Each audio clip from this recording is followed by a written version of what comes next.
Pak Sinta dan pemirsa di rumah. Jadi memang untuk cabai ini ya pada umumnya Komoditas Pertanian itu kan tergantung musiman, Mbak, tergantung dengan iklim.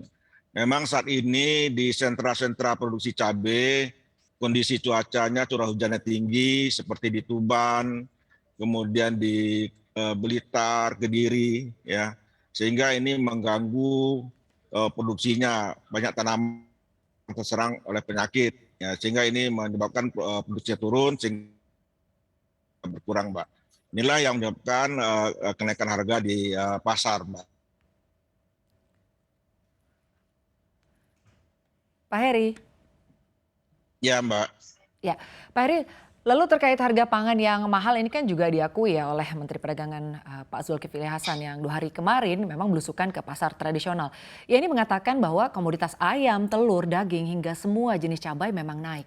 Sebetulnya apa saja nih yang jadi penyebab bahan pokok ini ikut naik juga, Pak?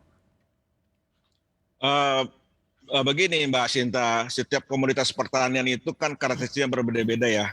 Ya, kalau tadi cabai persoalannya terkait dengan masalah cuaca. Kemudian kalau kita lihat untuk ayam, daging ayam dan telur itu dipengaruhi karena memang harga pakannya yang naik, kemudian harga DOC-nya juga naik, sehingga beberapa waktu sebelumnya, periode sebelumnya banyak juga sebagian peternak kita melakukan akhir atau mengurangi unggasnya, sehingga juga sehingga berdampak juga dengan produksi telurnya yang berkurang juga, Mbak, dan juga produksi daging ayamnya.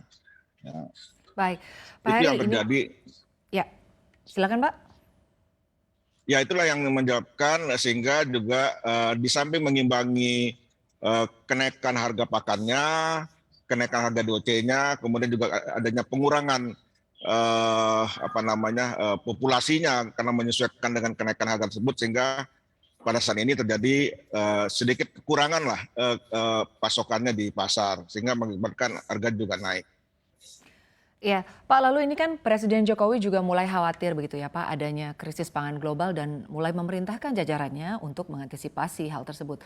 Nah, kalau dari Bappenas sendiri, apa saja nih Pak yang menjadi strategi yang disiapkan untuk menghadapi hal tersebut?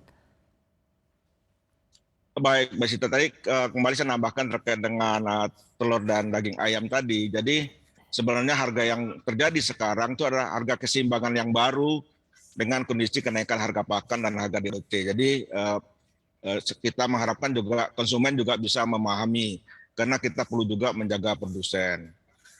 Kemudian yang berikutnya terkait dengan masalah pangan ini, tentu kita pemerintah perlu